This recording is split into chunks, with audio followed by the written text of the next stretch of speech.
Dakilain ang kanyang ngalan. Purihin siya ay awitan at papurihan magpakailanman. Simulan po natin ang pagdiriwang sa ngalan ng Ama at ng Anak at ng Espiritu Santo.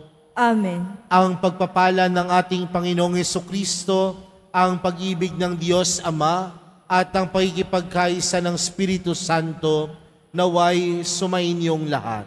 At sumayo rin. Mga minamahal kong mga kapatid, tumitingin ang Diyos sa taong taus-pusong naghahandog ng kanyang sarili, tulad ng balo sa Ebanghelyo na nagbigay ng lahat ng meron siya sa kabila ng kanyang matinding karukaan.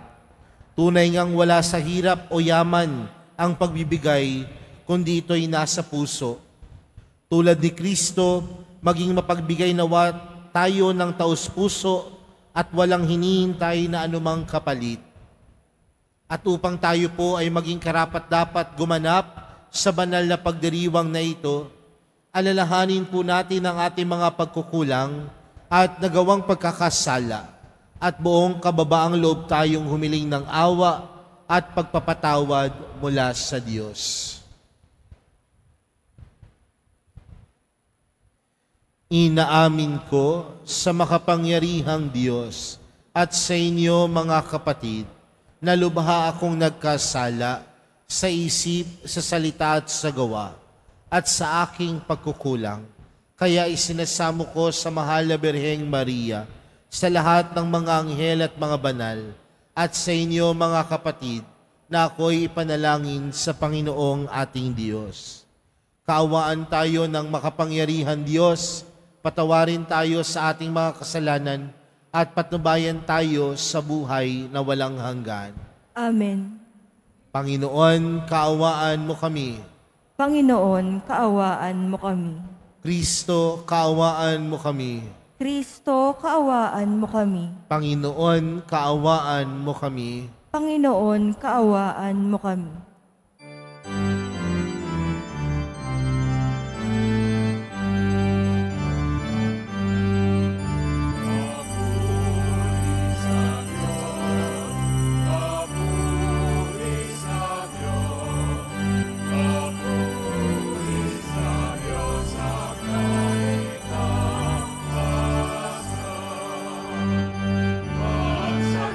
Ay kapayapaan nasa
Manalangin tayo. Ama naming makapangyarihan, para mo ng awang ilayo sa amin araw-araw ang lahat ng mga sumasalungat sa amin at tumahadlang, upang ang aming buong katauhan ay magkaroon ng kalayaan para kusang sundin ang iyong kalooban sa pamamagitan ni Jesucristo kasama ng Espiritu Santo magpa sa walang hanggan. Amen.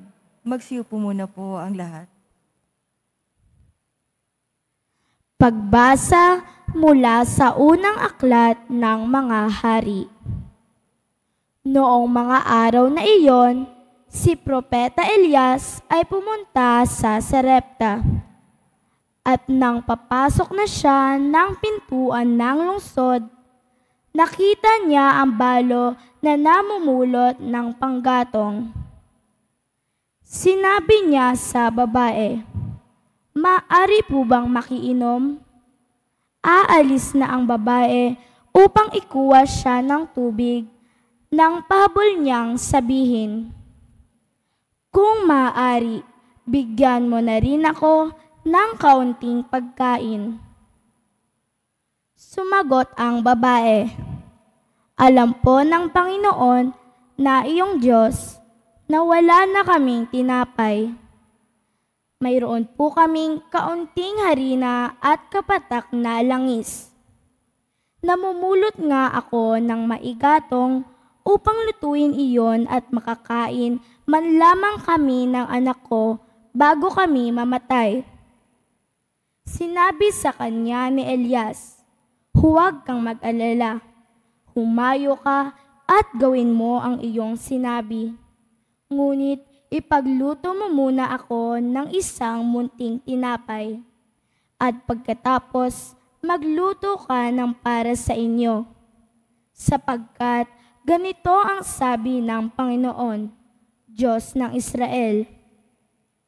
Hindi ninyo maubos ang harina sa lalagyan, at hindi rin matutuyo yaong langis sa tapayan. Hanggang hindi sumasapit ang talagang takdang araw na ang ulay marapating papatakin ng may kapal." Ginawa nga ng babae ang utos ni Elias, at sila'y kumain, si Elias at silang mag-ina. At hindi nga naubos ang harina sa lalagyan, at hindi natuyo ang langis sa sisidlan, tulad ng pangako ng Panginoon sa pamamagitan ni Elias. Ang salita ng Diyos. Salamat sa Diyos.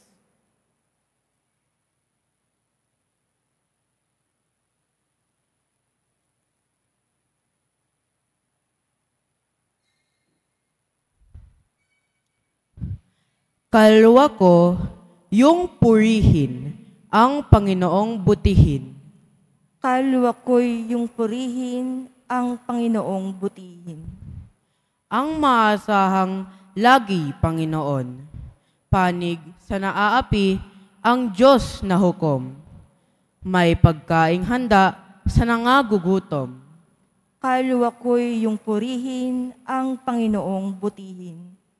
Pinalaya niya ang mga nabihag, isinasauli, paningin ng bulag. Lahat ng inapi ay itinataas, ang mga hinirang niya'y nililingap. Kalwa ko'y purihin ang Panginoong butihin. Isinasanggalang ang mga dayuhang sa lupain nila'y doon tumatahan. Tumutulong siya sa balot ulila. Masamang balangkas, pinipigil niya. Kalwa ko'y yung purihin ang Panginoong butihin. Walang hanggang hari, ang Diyos na poon. Nabubuhay lagi ang Diyos mo, Sion. Kalwa ko'y yung purihin ang Panginoong butihin.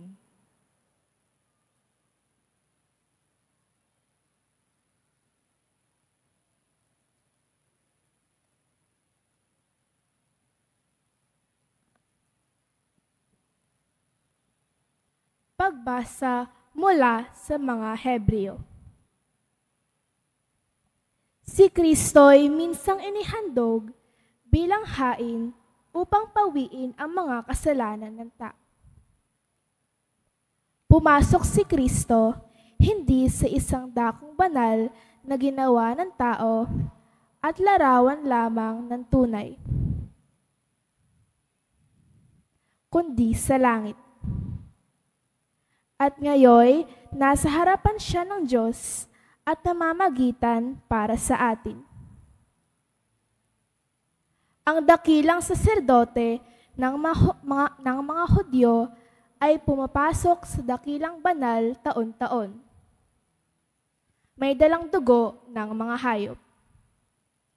Ngunit minsan lamang pumapasok si Kristo upang ihandog ang kanyang sarili. At ito'y sapat na. Kundi gayon, kailangan sanang siya'y paulit-ulit na mamatay mula pa nang matatag ang sanlibutan. Subalit, minsan lamang siya napakita, ngayong magtapos na ang mga panahon, upang pawiin ang kasalanan sa pamamagitan ng haing kanyang inihandog. Itinakda sa mga tao, minsan lamang mamatay at pagkatapos ay ang paghuhukom. Gayon din naman, si Kristo'y minsang inihandog bilang hain upang pawiin ang mga kasalanan ng mga tao.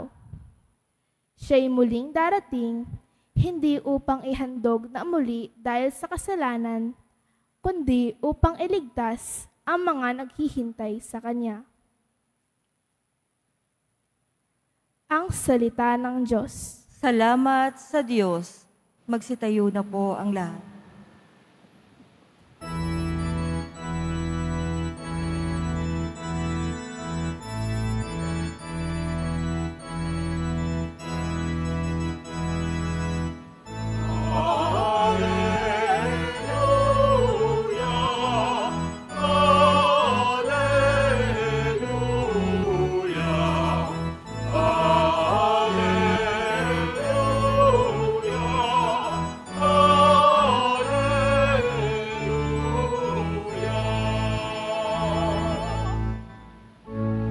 Mapalad ang mga dukha na tanging Diyos na lumikha, ang pag-asa at adhika.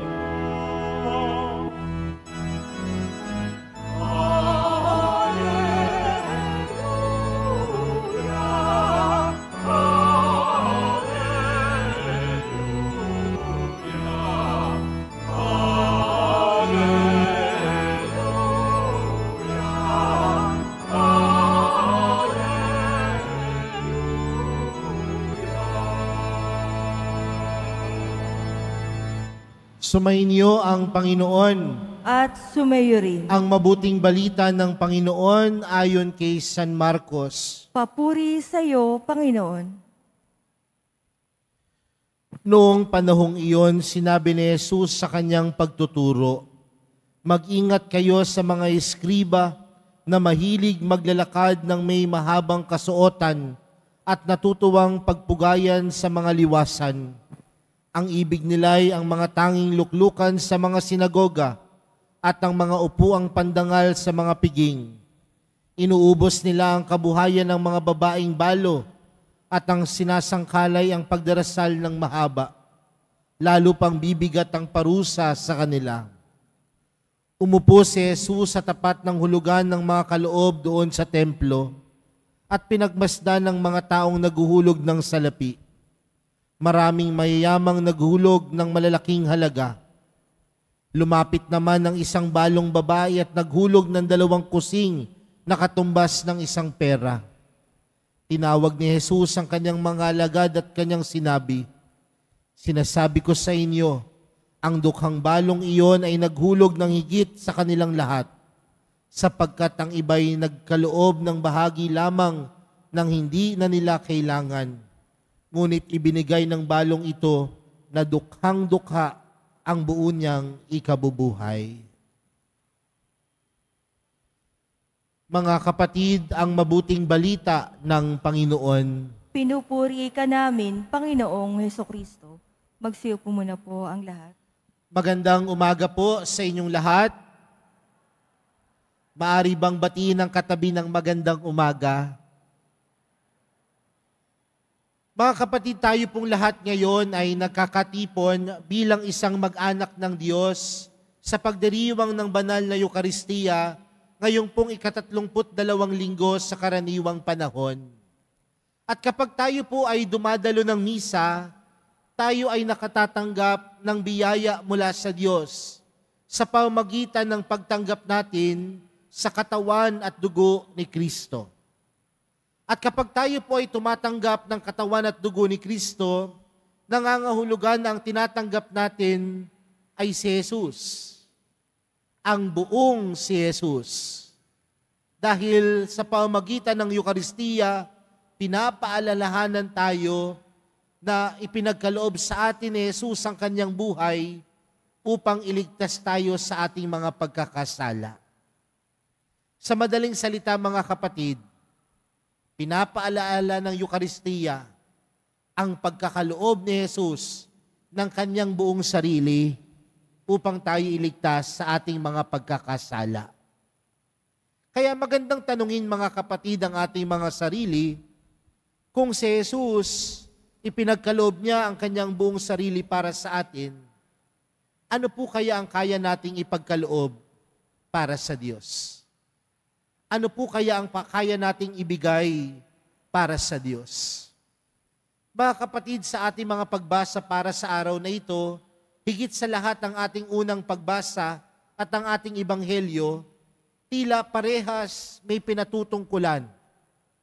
At ano po ang pinatutungkulan nito?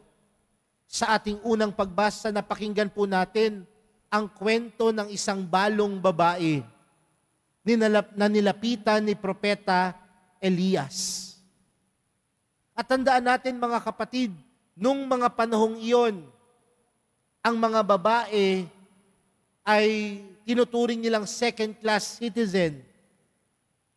Ang mga babae ay hindi pinakikinggan.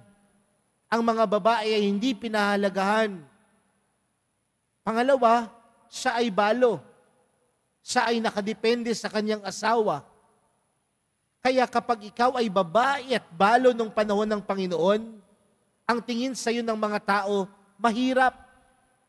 Ang tingin ng tao sa iyo, mahina. Ang tingin ng tao sa iyo, maliit. Pero tandaan natin, nung lumapit si Propeta Elias sa Sarephat, at nakita niya ang balong babaeng ito, humingi siya ng tubig.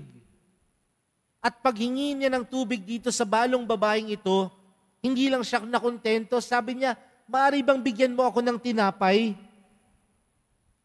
Pero anong sabi ng balong babae? Wala nga kaming makain, kaming mag-ina, wala kaming makain. Pero meron ako ditong kakarumpot na arina at kakarumpot na langis.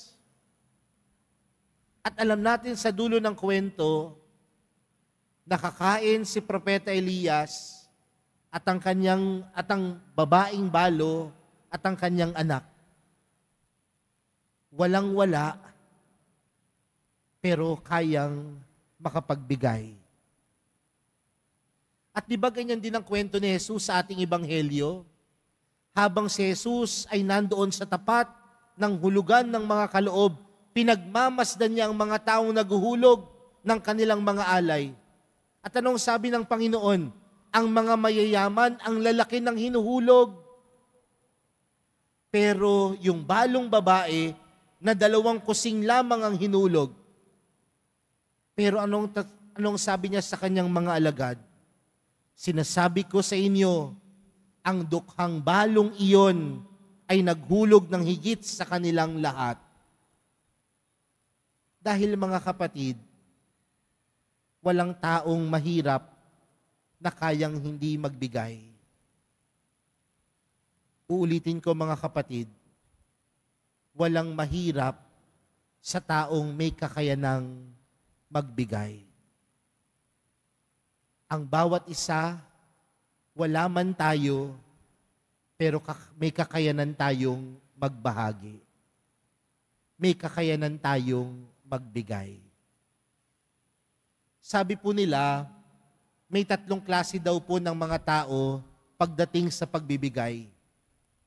Una, may mga tao daw po na nagbibigay dahil masarap daw po ito sa pakiramdam. Tama po ba? Di ba may mga taong ganyan? Nagbibigay lang dahil it feels good. Masarap sa pakiramdam ang pagbibigay. Kaya nga, minsan, sa pagbibigay natin, ito lamang ay pakiramdam dahil meron tayong nakukuhang kapalit. Meron tayong benepisyo sa pagbibigay. Kaya bigay lang tayo ng bigay kasi ang sarap sa pakiramdam. Pero ano po ba talaga yung intensyon natin? Tumulong sa kapwa o dahil masarap lamang sa pakiramdam? Yung pangalawang klase daw po ng taong nagpapagbigay o nagbibigay, ay nagbibigay sila dahil gusto nilang maging mabuti sa harapan ng iba. Usong-uso po yan sa panahon natin ngayon. May mga taong nagbibigay, pero sa laman ng supot, mukha nila ang nakalagay. Wala akong pinatutungkulan. Nagbibigay, pero mukha nila ang nakalagay para sabihin ng mga tao, mabuti ako, mabuti kami, kaya kami nagbibigay. Di ba minsan kahit di naman sa loob ng simbahan, tuwang-tuwa tayo kapag tayo ay naaabutan ng sobre at gustong-gusto nating maglakad, mag-alay ng sobre. Kasi kapag nag-aalay ka ng sobre, mukha kang mapagbigay. Kahit 20 pesos ang laman ng sobre, hindi naman yan alam nila eh.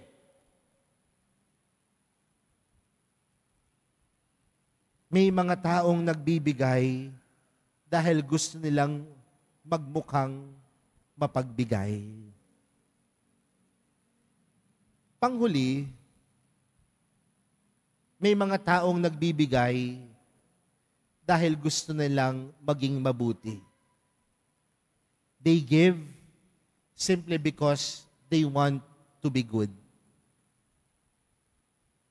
Alam niyo po, nung ako po ay seminarista pa, kapag meron pong mga trahedya sa bansa, kagaya po kapag may nasalanta ng bagyo, kami ho ay pumupunta dun sa Caritas Manila, no, at tumutulong sa mga relief. Isang beses po na-assign po ako doon sa magsusort ho ng mga damit. At minsan nakakatawa ho yung mga binibigay. Imaginin po ninyo ha, nasalanta na ng bagyo, ang binibigay, damit pangkasal. Imaginin po ninyo ha, nasalanta na ng bagyo, ang binibigay, gula-gulanit na damit. Minsan nga po, pagtaas ko ng pantalon, butas-butas yung pantalon. Sabi nung kasama ko seminarista, Kuya, uso kasi ngayon yan. Pero ano kaya yung dahilan? Nagbibigay ba tayo kasi masarap sa pakiramdam? Nagbibigay ba tayo dahil gusto natin magmukhang mabait at mapagbigay? O nagbibigay tayo dahil gusto natin maging mabuti? At sa pagbibigay, hindi ito nakukuha sa emosyon. Hindi ito nakukuha sa pakiramdam. Gusto po ninyo malaman kung paano kayo nakapagbigay? Tunay kang nakapagbigay kung ikaw ay nasaktan.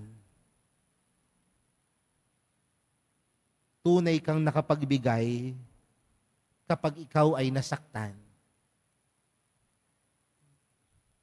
Kaya mga kapatid, sa pagbibigay, hindi dapat ito kakarampot. hindi dapat ito kakaunti, kundi ang pagbibigay dapat buo. At saan nagmumula ang pagbibigay ng buo? Hindi sa kung gaano kalaki ang kaya mong ibigay, kundi ang pagbibigay ng buo nagmumula sa puso. May mga tao, malaking ang magbigay, madalas niyang tumulong, pero parang bigat naman sa kanilang kalooban. Pero may mga taong maliit niya ang naibigay, pero bukal sa puso. At yun po ang tunay na pagbibigay. Generosity is not how much you can give, but generosity is giving that comes from your heart.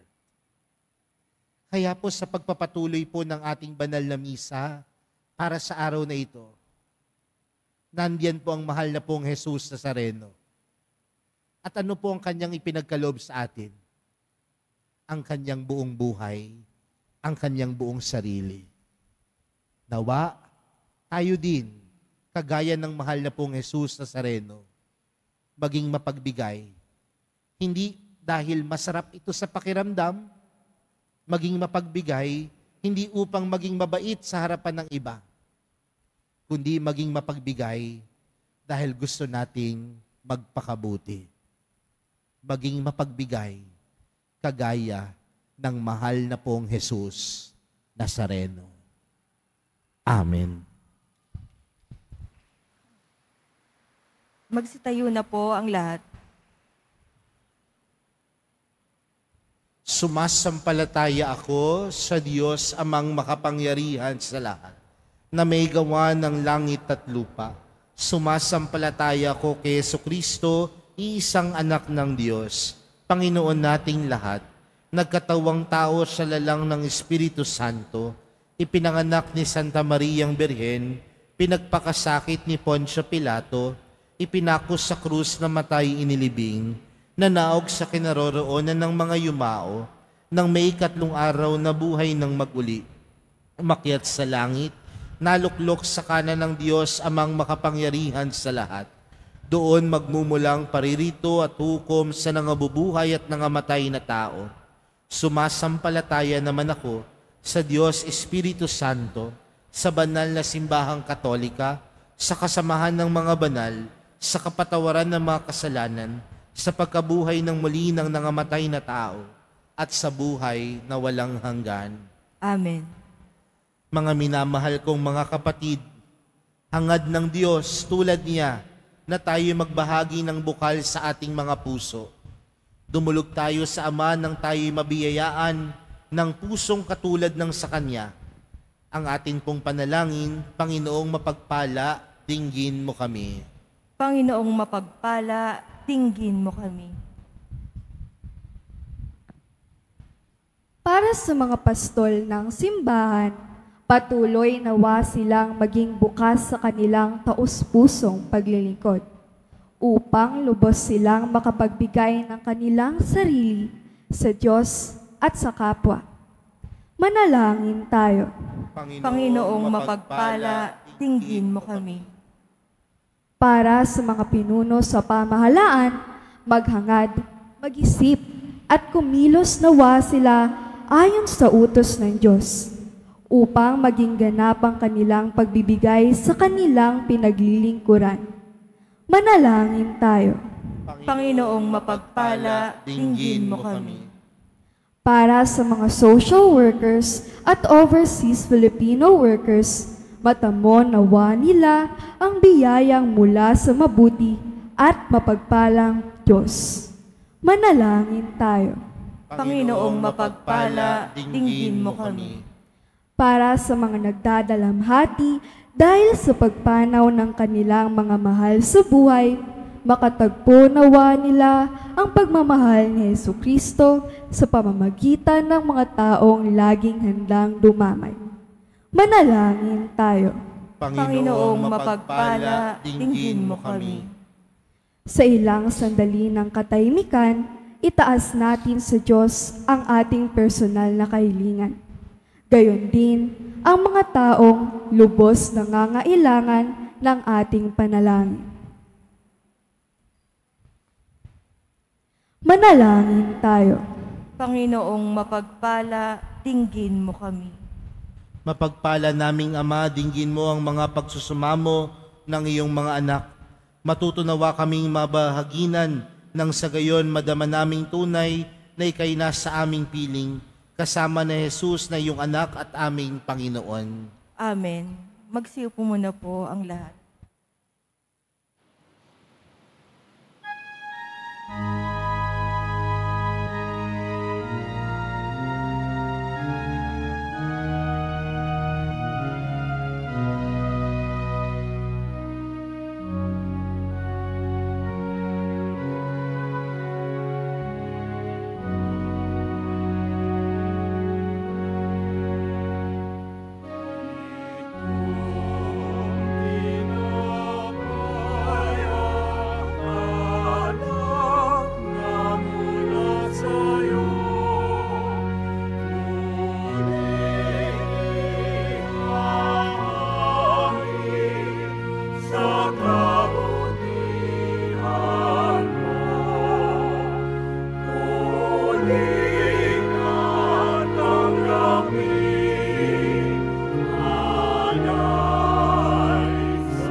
Manalangin po kayo mga kapatid upang ang paghahain natin ay kalugdan ng Diyos amang makapangyarihan. Tanggapin nawa ng Panginoon itong paghahain sa iyong mga kamay, sa kapurihan niya at karangalan sa ating kapakinabangan at sa buong sambayanan niyang banal. Ama naming lumikha, kalugdan mo ang paghahain ng mga natitipon dito upang ang aming ginaganap na pag-aalay ng sarili ng anak mo ay aming pakinabangan sa kanyang pamamagitan kasama ng Espiritu Santo magpa sa walang hanggan. Amen. Sumainyo ang Panginoon. At sumayo rin. Itaas sa Diyos ang inyong puso at diwa. Itinaas na namin sa Panginoon. Pasalamatan natin ang Panginoong ating Diyos. Marapat na siya ay pasalamatan. Ama naming makapangyarihan, tunay ngang marapat na ikaw ay aming pasalamatan. Ikaw ang lumikha sa tanan. Ikaw ang nagtakdang magkaroon ng gabi at araw, gayon din ang tag-init at tag-ulan. Ikaw ang humubog sa tao bilang iyong kawangis, nang mapagkakatiwala ang mga siwa sa sadaigdig. Ikaw ngayoy pinaglilingkuran sa pagganap na sa pananagutan ng iyong pinagtitiwalaan sa pamamagitan ng anak mong mahal. Kaya kaisa ng mga anghel na nagsisiawit ng papuri sa iyo nang walang humpay sa kalangitan, kami nagbubunyi sa iyong kadakilaan.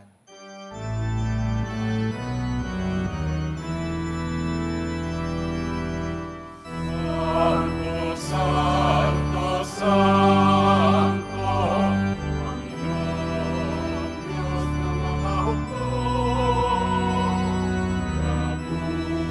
Napuno ang langit at lupa ng kadakilaan mo.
Ama naming banal, ikaw ang bukal ng tanang kabanalan. Kaya't sa pamagitan ng iyong Espiritu, gawin mong banal ang kaloob na ito upang para sa amin maging katawan at dugo ng aming Panginoong Hesukristo. Bago niya pinagtiis ang kusang loob na maging handog, hinawakan niya ang tinapay, pinasalamatan kanya, pinaghati-hati niya iyon, iniabot sa kanyang mga alagad at sinabi, "Tanggapin ninyong lahat ito at kanin. Ito ang aking katawan na ihahandog para sa inyo."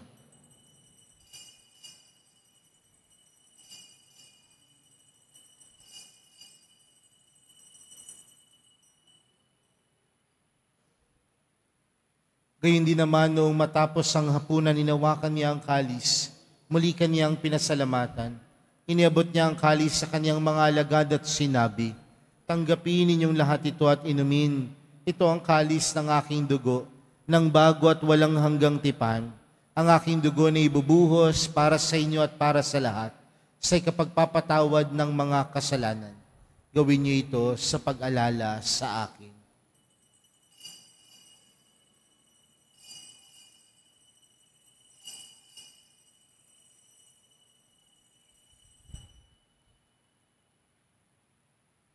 Magsitayo na po ang lahat. Ipagbunyi natin ang misteryo ng pananampalataya.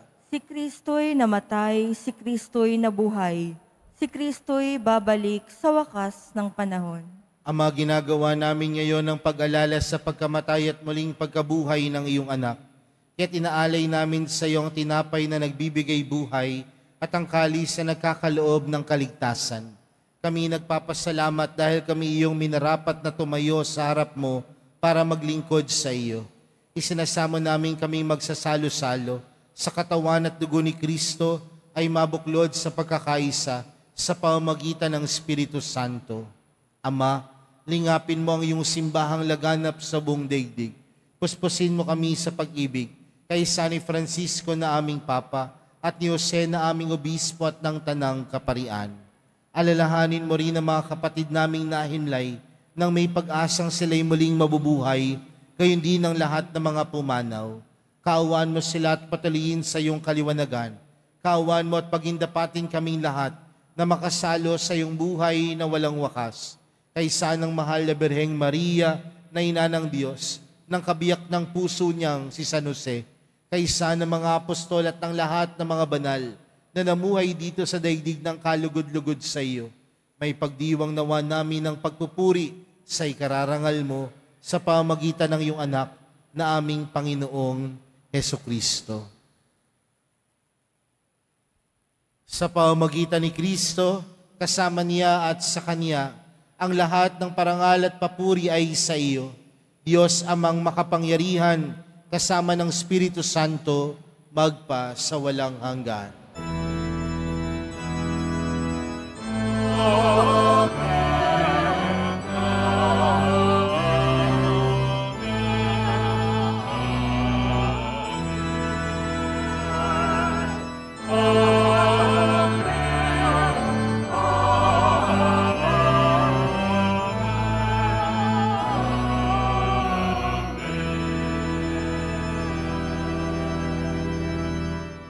Lumapit po tayo sa Ama natin sa langit sa panalangin itinuro sa atin ni Jesus. Ama namin, sumasalangit ka, sambahin ang ngalan mo, mapasa amin ang kaharian mo, sundin ang loob mo dito sa lupa para nang sa langit. Bigyan mo kami ngayon ng aming kakanin sa araw-araw at patawarin mo kami sa aming mga sala para nang pagkapatawad namin sa nakakasala sa amin. At huwag mo kaming ipahintulot sa tukso at iadya mo kami sa lahat ng masama.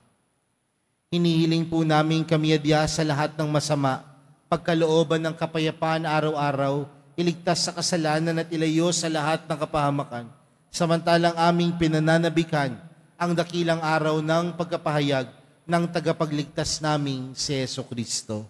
Sapagkat iyo ang kaharian at ang kapangyarihan at ang kapurihan, magpakailanman. Amen. Panginoong Hesukristo, sinabi mo sa iyong mga apostol, kapayapaan ang iniwan ko sa inyo, ang aking kapayapaan ang ibinibigay ko sa inyo.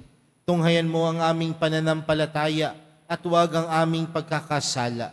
Pagkalooban mo kami ng kapayapaan at pagkakaisa ayon sa iyong kalooban, kasama ng Espiritu Santo, magpa sa walang hanggan. Amen. Ang kapayapaan ng Panginoon ay laging sumainyo. At sumayo rin. Magbigayan po kayo ng kapayapaan sa isa't isa.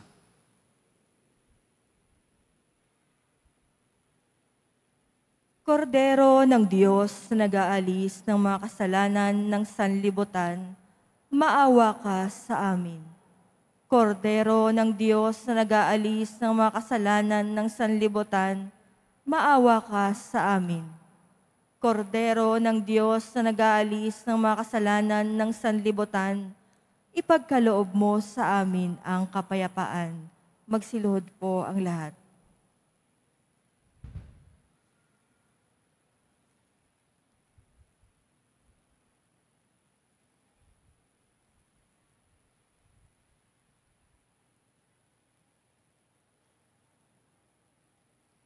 Narito po si Jesus, ang Kordero ng Diyos.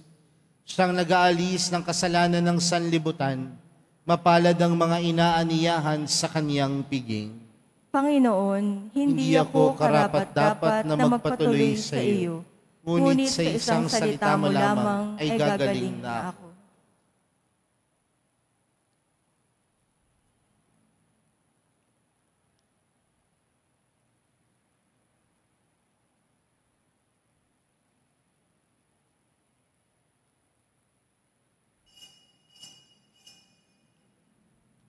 Para sa lahat ng tatanggap ng banal na komunyon, sasagot po tayo ng amen. Pagkasabi ng pari o lay minister ng katawan ni Kristo. At isubo agad sa bibig bago umalis sa harapan ng pari o lay minister. Sumunod po tayo.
Ang lahat. Manalangin tayo. Ama naming mapagmahal, tinatanaw naming utang na loob ang banal na paikinabang at iniluluhog namin ng Espiritu Santo ay mag-umapaw sa kalooban naming kanyang tinitigib ng iyong kadakilaan upang ang iyong kagandahang loob ay manatili sa amin palagian. Sa pamamagitan ni Jesucristo, kasama ng Espiritu Santo, magpa sa walang hanggan. Amen. Mga kapatid, ating ipagdasal ang ating mga minamahal na yumao at ang lahat ng mga kaluluwa sa purgatorio. Panginoon naming Diyos, Ama namin, Ikaw po ang dahilan ng aming pagsilang sa iyo galing ang aming hiram na buhay. Buong kababaang loob po kaming nananalangin at kami nagmamakaawang kalugdan mo po ang mga kaluluwa ng mga pumanaw na sa mundong ito. Sila naway magkamit ng buhay sa iyong piling Alisin mo ang anumang mga karumihan ng kasalanan upang sila ay maging marapat sa iyong walang hanggang kalinisan. Iahon mo sila mula sa purgatorio at bigyan ng puwang sa iyong kaharian sa langit. Kapayapaan kailanman ang igawad ng may kapal sa mga yumaong nagsipanaw. Sila naway silayan ng iyong ilaw na walang hanggan. Amen. Mapanatag nawa sila sa kapayapaan. Amen.